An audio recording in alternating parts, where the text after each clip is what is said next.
મિત્રો કેમ છો મિત્રો? મજામાં જ હશો અને હું પણ મજામાં છું। આજે આપણે નવી રીતે સિંગ પાક બનાવશું। તો જો આપણે સિંગ પાક બનાવવા માટે આપણે 5-6 કરતાં થોડાક વધારે આ રીતે સિંગદાણા લઈ લીધા છે। આમાં આ રીતનો કોઈ ખરાબ દાણો હોય તો આપણે કાઢી લઈશું અને પછી આને ધીમા ગેસે થોડી વાર માટે શેકી લઈશું। આ રીતે આપણે ફેરવતા છે અને ધીમા ગેસે શેકી લઈશું થોડી વાર માટે। एकदम આપણે આમ દબાવી અને ફોતરી ઉખડી જાય ત્યાં સુધી શેકવાનો છે। જો આ રીતે આપણે છે ને દાણાને આ રીતનું કરીને તો ફોતરી ઉછળી જાય ને ત્યાં સુધી આપણે શેકાવા દેવાના છે। આપણા દાણા સરસ શેકાઈ ગયા છે। હવે થોડી વાર માટે ઠરવા દઈએ અને પછી આની ફોતરી ઉછળી લેશું। જો આપણે ગેસ કરી દીધો છે બંધ અને હવે આપણે એક થાળીમાં લઈ લેશું આ દાણા અને આ તવું ગરમ હોય એટલા માટે આપણે બીજા વાસણમાં ટ્રાન્સફર કરી લઈશું।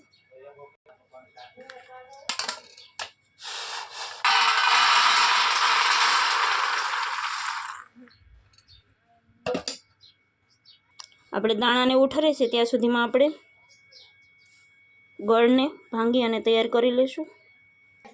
જો આપણે આ રીતે ગળ ભાંગી અને તૈયાર કરી લીધો છે।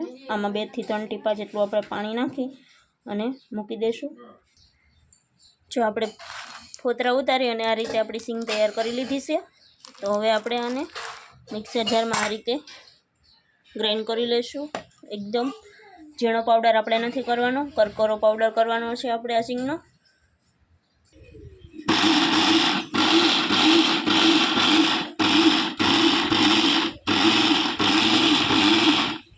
આ રીતે આપણે ચાલુ બંધ કરી અને પાવડર કરી લઈશું। જો સિંગનો આપણે દરદરો પાવડર થઈ ગયો છે તૈયાર। આ રીતે એકદમ સરસ રીતે દરદરો પાવડર આપણે કરવાનો છે। તો આપણો પાવડર થઈ ગયો છે તૈયાર। તો હાલો હવે આપણે ગળની છાસણી કરવા મૂકી દઈશું। જો આપણે આ રીતે ગળમાં થોડુંક પાણી નાખીને રાખ્યું તો એ ગળ આપણો થઈ ગયો છે કમ્પ્લીટ। આપણે ગેસ કરી દઈશું ચાલુ અને તેમાં ગેસ આની છાસણી બનાવવાની છે। આપણે આ દેશી ગળ નથી લેવાનો, આ રીતે થોડો ગળ જ લેવાનો છે। આ રીતે જો આપણે ધીમા ગેસે હલાવતા રહીશું ને આપણો ગળ બધું ઓગળી જશે। જો આ રીતે આપણી ગળની ચાસણી એકદમ સરસ રીતે થઈ ગઈ છે તૈયાર। હવે આને આપણે થોડી વાર માટે જ હલાવવાની છે, વધારે નથી હલાવવાની। આપણો ગળ સરસ રીતે ઓગળી ગયો છે, તમે જોઈ શકો છો। જો આ રીતે મેલ્ટ થઈ ગયો છે। હવે આને આપણે ધીમા ગેસે જ આપણે ચાસણી પણ હલાવી છે અને હજી ધીમા ગેસે જ રાખશું।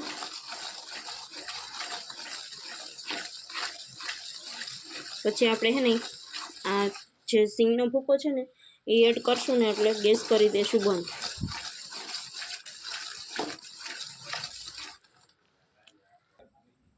જો આ રીતે આપણે પ્લેટને ઘીથી ગ્રીસ કરી લઈશું। આપણે જેમાં આપણે આ સિંગનો પાક રેડવાનો છે એ પાક આપણે થાળીમાં ઘીથી ગ્રીસ કરીને એમાં જ એડ કરવાનો છે, નહીંતર આપણો પાકની સરખી ઢેફલી ન પડે એટલા માટે।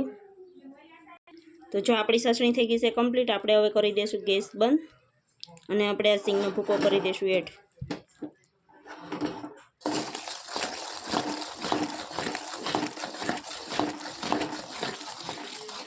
આમાં હવે આપણે સિંગનો ભૂકો એડ કરી દઈશું।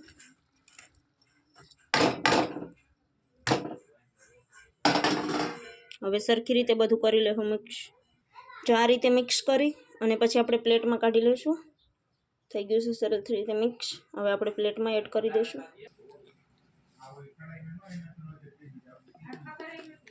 જો આ રીતે આપણી સિંગ પાક થઈ ગયો છે તૈયાર।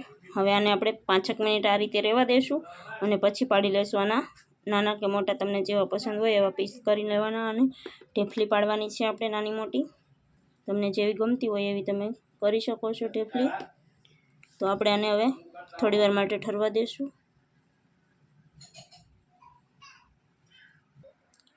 જો આપણો સિંગ પાક એકદમ સરસ રીતે બનીને થઈ ગયો છે રેડી। તમે જોઈ શકો છો આ રીતની આપણી ઢેફલી પણ બની ગઈ છે। તમને જેવી પસંદ હોય એવી તમે તમારી પસંદ પ્રમાણે બનાવી શકો છો। મેં નાની નાની આવી બનાવી છે ઢેફલી અને એકદમ ખાવામાં પણ જો આ રીતે પોચો છે, એકદમ સોફ્ટ। આ રીતે તમે તોડો એટલે તૂટી જાય અને એકદમ ખાવામાં ખૂબ જ ટેસ્ટી અને આ રીતે પોચો અને ઢેફલી પણ બની જાય। એ રીતનો આપણો સિંગ પાક બનીને થઈ ગયો છે તૈયાર। તો હાલો હવે અહીંયા વિડીયો કરશું પૂરો અને આવા નવા બ્લોગ જોવા માટે અને આવી નવી રસોઈ અને વાનગી જોવા માટે મીઠાઈ, ઠંડુ કે તીખું કોઈ પણ વાનગીના વિડીયો આપણે બધી રેસીપી મૂકતા જ હોઈએ છીએ. અને નો જ ચેનલને સબસ્ક્રાઈબ કરેલી હોય સબસ્ક્રાઈબ કરી દેજો અમારા નવા નવા વિડીયો જોવા માટે. તો હાલો આપણો બ્લોગ અહીંયા આપણે પૂરો કરશું. ફરી મળશું નવા બ્લોગમાં.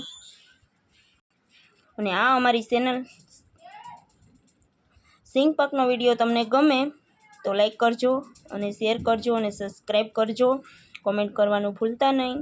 અને આ આપણે સિંગ પાક ફોતરા ઉતારીને બનાવ્યો છે. ક્યારેક આપણે ફોતરા વાળો બનાવશું, શેકીશું પણ નહીં. આવી જ રીતે નવા નવા વિડીયો આપણે બનાવતા રહીશું. અને સિંગ પાક ઘણી રીતે બનતા હોય. આ સિંગ પાક બધા ખાંડમાંથી બનાવે, આપણે નવી રીતે બનાવ્યો છે ગોળમાંથી.